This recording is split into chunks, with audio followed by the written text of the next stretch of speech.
Assalamualaikum warahmatullahi wabarakatuh.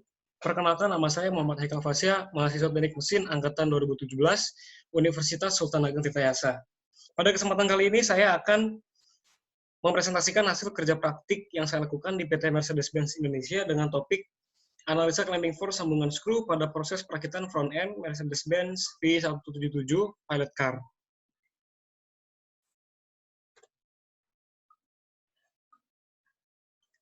Baik, jadi untuk memulai, saya memiliki sebuah quotes yang sangat membangun yang berbunyi, "Quality is never an accident, it is always the result of intelligence effort," by John Ruskin. Ya, maksudnya adalah ini kualitas pada sesuatu itu tidak serta-merta terjadi karena kecelakaan, tapi merupakan sebuah hasil dari sebuah kecerdasan atau intelligence seperti itu. Beliau adalah kritikus seni dari Inggris. Adapun tujuan kerja praktik yang saya lakukan, yang pertama itu mengetahui dan memahami proses screw tightening, yang kedua mengetahui dan memahami definisi clamping force, yang ketiga mengetahui proses perakitan front end tipe V177, dan yang keempat mengetahui besaran clamp force yang diterapkan pada pengencangan baut menggunakan rumus dasar pengencangan skru. Untuk memulai, saya akan menjelaskan secara singkat profil perusahaan yang saya singkat di sini, saya ringkas di sini. PT Mercedes-Benz Indonesia merupakan perusahaan manufaktur mobil yang memproduksi mobil Mercedes-Benz yang diproduksi secara lokal di Indonesia dan dijual di pasar Indonesia. Adapun alamatnya terletak di Jalan Mercedes-Benz, Desa Wanaherang, Kecamatan Gunung Putri, Kabupaten Bogor. Adapun proses produksi yang dilakukan oleh perusahaan tersebut dibagi menjadi 6 pengelompokan. Yang pertama adalah grup penyimpanan bodi dan kendaraan, yang kedua grup unpacking bodi, yang ketiga grup perakitan komponen kendaraan, yang keempat trimming dan grup mechanical, yang kelima grup quality control check, dan yang keenam penyimpanan mobil dan dikirim. Sebelum dikirim dan diinspeksi. Kemudian saya akan menjelaskan production line. PT Mercedes-Benz Indonesia menggunakan 2 tempat untuk melakukan produksi kendaraannya, yaitu Building 8 dan Building 9. Adapun Building 8 itu adalah untuk merakit mobil dari rangka hingga menjadi unit mobil jadi.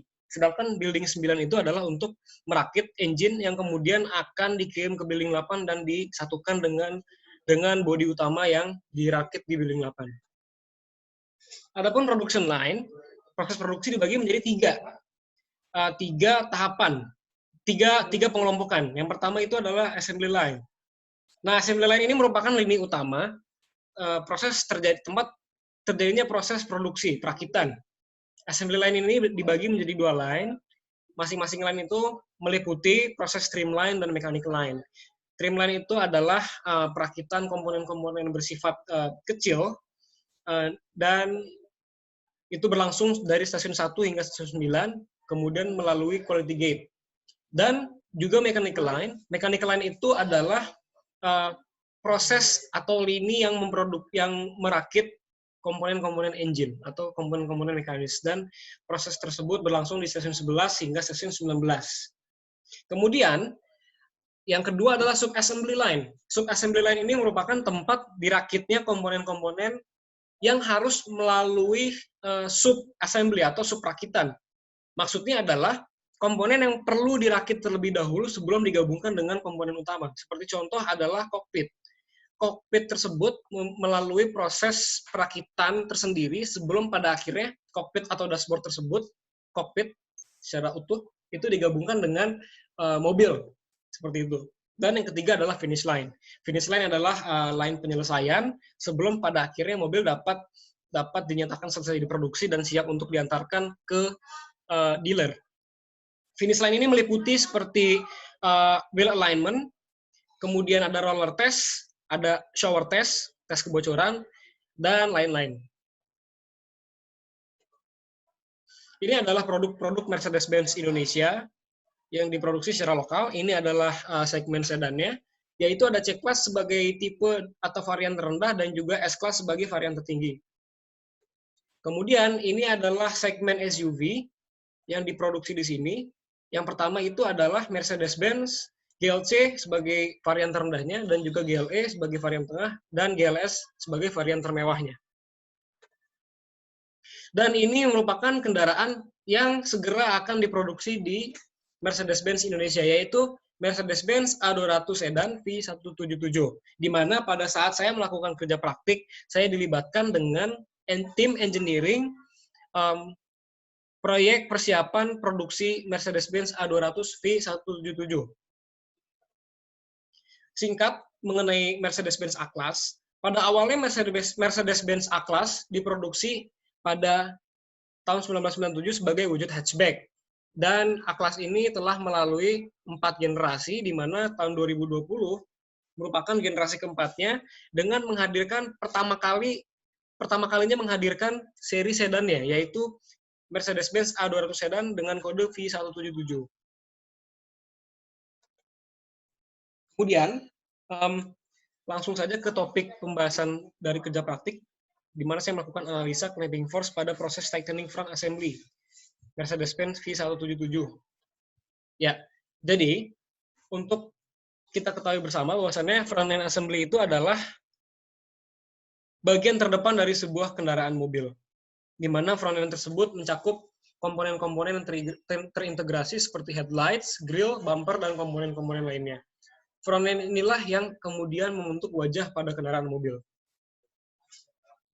Kemudian, clamping force yang saya analisa tersebut didefinisikan sebagai besaran gaya yang dibutuhkan untuk mengikat dua komponen sambungan berulir agar tidak terlepas satu sama lain. Disitakan dari adanya penerapan torsi terhadap skrup, dan clamping force tersebut dapat dikontrol melalui torsi pada tightening proses atau proses pengencangan pada sambungan berulir. Jadi tightening proses ini adalah proses pengencangan, upaya untuk mengencangkan screw atau sambungan berulir lainnya sehingga komponen tersebut dapat terikat satu sama lain dengan menerapkan torsi terhadapnya. Adapun clamping force itu memiliki korelasi dengan torsi yang diberikan dan dapat direalisasikan dengan persamaan berikut, yaitu persamaan linear antara torsi dengan clamping force. T itu adalah torque satuan Newton meter, K adalah torque coefficient atau koefisien torsi, D adalah nominal diameter, dan F itu adalah clamping force itu sendiri. Untuk K, dijelaskan pada berbagai sumber literatur bahwasannya banyak hal yang dapat mempengaruhi faktor-faktor K ini, seperti contoh suhu, getaran, dan banyak hal. Tapi digeneralisasi apabila pada proses pengencangan skru dengan kondisi normal tanpa adanya lubrikasi, itu bernilai sebesar 0,2 K-nya. Jadi kita asumsikan untuk K di sini adalah 0,2. Kemudian ini adalah grafik hubungan antara proses pengencangan dengan sudut pengencangan, di mana sudut pengencangan ini adalah sudut atau jarak berputarnya skru setelah mengalami kontak dengan permukaan komponen. Ini juga akan mempengaruhi kekuatan dari si skru tersebut mengikat komponen, karena memang melibatkan adanya gesekan dan juga elastisitas pada skru tersebut. Di mana apabila nanti kita melakukan pengencangan tanpa memperhatikan sudut pengencangannya, akan terjadi self loosening atau pengenduran secara sendirinya. Karena memang skru tersebut masih bersifat elastis dan akan kembali ke bentuk semulanya. Nah, untuk mempertahankan kualitas dan memastikan apabila proses tightening itu telah melalui proses yang benar, skrunya itu telah terkencangkan dengan torsi yang benar, dengan sudut yang benar pula, maka diverifikasi oleh tim quality audit menggunakan alat Freedom Torque Wrench, di mana alat ini akan membaca secara digital besar torsi, nilai torsi, dan juga besar sudut yang telah diterapkan pada skru tersebut. Dan alat ini telah menyimpan ketentuan-ketentuan atau spesifikasi dari perusahaan tersebut. Jadi akan dengan mudah mendeteksi apabila skru atau sambungan berulir yang lainnya itu tidak benar dalam proses penguncangannya. Ini adalah joint failure yang terjadi akibat proses pengencangan yang tidak memperhatikan besar torsi yang dibutuhkan. Joint failure ini yang tergambar ini adalah patahnya sebuah skru akibat over torque atau torque yang berlebih. Oleh karena itu, torsi yang diterapkan atau yang dimiliki oleh alat-alat ini, alat-alat screw tightening ini harus melalui proses kalibrasi. Proses kalibrasi ini berlangsung guna memastikan apabila alat-alat yang digunakan seperti cordless, angled, dan juga torque wrench ini telah sesuai dengan yang dibutuhkan.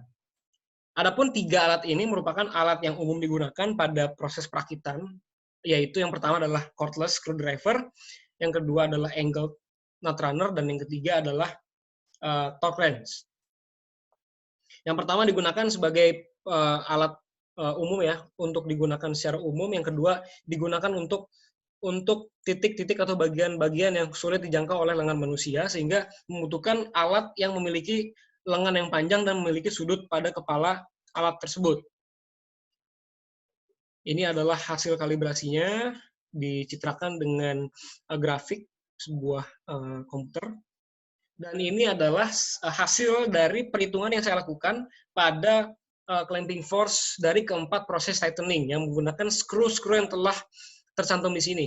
Adapun nilai diameter nominal atau DM ini, saya mengetahuinya dari proses pengukuran menggunakan vernier caliper atau jangka sorong yang saya hitung masing-masing skrunya dengan nilai